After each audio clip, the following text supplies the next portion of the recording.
साथियों, कैसे हैं आप सभी? मैं आशा करती हूँ आप सभी स्वस्थ और प्रसन्न होंगे। आज हम हमारा पाठ महान महामना मदन मोहन मालवीय को पढ़ेंगे और समझेंगे। आइए इसे शुरू करते हैं। ये है पाठ 12 यानी 12, महामना मदन मोहन मालवीय। आज हम लोग स्वतंत्र भारत में शिक्षा के उच्च संस्थानों में विद्या अध्ययन कर रहे हैं या कर सकते हैं। प्रारंभिक काल में यह कार्य बहुत कठिन था। महामना जी ने काशी विश्वविद्यालय को बनाने के लिए अथक प्रयास किए। यह पाठ उसके जीवन और कार्यों का एक परिचय है। आइए इसे पढ़ते हैं। परम देशभक्त, धर्म धुरंधर और विश्व और विद्वत शिरोमणि महामना मदन मोहन मालवीय जी का जन्म 25 दिसंबर 1861 ईस्वी में प्रयाग में हुआ था। उनके पूर्वज मध्य प्रदेश के मालवा क्षेत्र से आकर प्रयाग में बस गए। मालवा के निवासी होने के कारण शायद वे मालवीय कहलाए, यानी मालवा में रहने वाले मालवीय। मालवीय जी के पिता पंडित ब्रजनाथ प्रसिद्ध कथावाचक थे। वे कथा सुनाया करते थे और संस्कृत के विद्वान भी थे। उनकी माताजी श्रीमती मूना देवी धर्मनिष्ठ महिला थी। मालवीय जी भी बचपन से ही धर्मपरायण थे। उनकी प्रारंभिक शिक्षा, शुरुआत की जो पढ़ाई थी, वह प्रयाग में गुरु हरदेव की पाठशाला में हुई। छोटी अवस्था यानी छोटी उम्र में ही उन्होंने लघु सिद्धांत कौमुदी कंठस्थ कर ली थी, यानी उन्हें याद हो गई थी।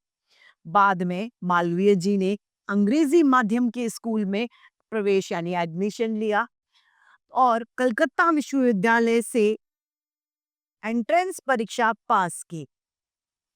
फिर वे म्योर सेंट्रल कॉलेज प्रयाग में प्रविष्ट हुए।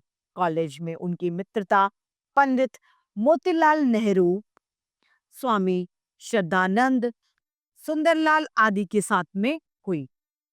ये सभी भविष्य में देश के प्रसिद्ध राजनीतिज्ञ, विचारक, समाज सेवक और स्वतंत्रता सेनानी हुए। छात्र जीवन में ही उन्होंने अभिनय, वाद विवाद आदि में निपुणता प्राप्त की। म्योर सेंट्रल कॉलेज के संस्कृत के आचार्य आदित्य भट्टाचार्य का उन पर विशेष प्रभाव पड़ा। उन्होंने मालवीय जी को देश सेवा तथा जन सेवा का पाठ पढ़ाया और भारतीय संस्कृति के प्रति उनमें प्रेम जगाया। 1884 ईस्वी में मालवीय जी ने बीए पास कर लिया। मालवीय जी में संस्कृत शिक्षक के रूप में अपना जीवन शुरू किया। वे शिक्षक, आदर्श शिक्षक थे। कुछ समय बाद में कालांतर नरेश रामपाल सिंह के आग्रह पर उन्होंने दैनिक हिंदुस्तान के संपादक का उत्तरदायित्व भी संभाल लिया। हिंदुस्तान का प्रकाशन हिंदी और अंग्रेजी दोनों में हुआ करता था। मालवीय जी के संपादन काल में हिंदुस्तान बहुत लोकप्रिय यानी सभी को पसंद। यह पत्र हिंदी का पहला दैनिक पत्र था। मालवीय जी सफल और कुशल पत्रकार थे। लगभग 2.5 वर्ष की सेवा के बाद मालवीय जी ने हिंदुस्तान पत्र से विदा ले ली। 1907 में बसंत पंचमी के दिन मालवीय जी ने अभ्युदय नामक साहित्य पत्र को संपादक भी करना शुरू कर दिया।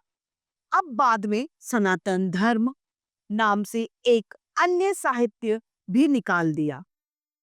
राष्ट्रीयता का मुख्य प्रचारक पत्र लीडर भी उन्हीं के प्रयत्नों से निकाला गया।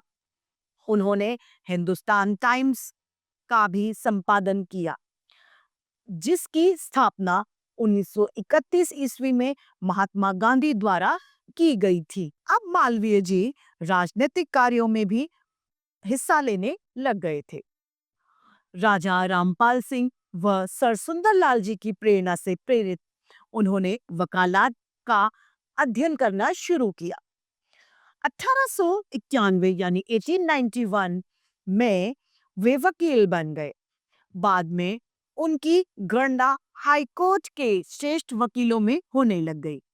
16 साल तक वकालत करने के बाद वकालत छोड़कर वे पूर्ण रूप से देश सेवा में लग गए। महात्मा गांधी ने जब चोरी चोरा कांड के सिलसिले में असहयोग आंदोलन स्थगित कर दिया तो थाना जलाने के अपराध में सरकार ने 57 व्यक्तियों को फांसी की सजा दी। उसकी अपील हाईकोर्ट में की गई। मालवीय जी 10 वर्ष बाद अदालती चोगा पहनकर यानी अपना वकीलों वाला कोट पहनकर अदालत में खड़े हो गए।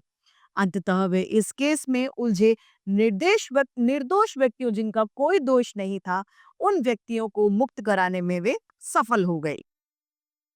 जननी जन्म भूमिश्च स्वर्गादपि गरीयसी उसके जीवन का प्रेरणा का मूल मंत्र था। मुख्य राष्ट्रीय संस्था कांग्रेस के साथ उनका जीवन जुड़ा हुआ था। कोलकाता के में दादा भाई नौरोजी की अध्यक्षता में होने वाले कांग्रेस के दूसरे अधिवेशन में 26 वर्षीय युवक मालवीय जी ने पहली बार राजनीति मंच पर भाषण दिया, जिसे श्रोताओं ने खूब सराहा। उसके निमंत्रण पर प्रयाग में कांग्रेस का अधिवेशन हुआ। वे ही उसके स्वागत मंत्री बने।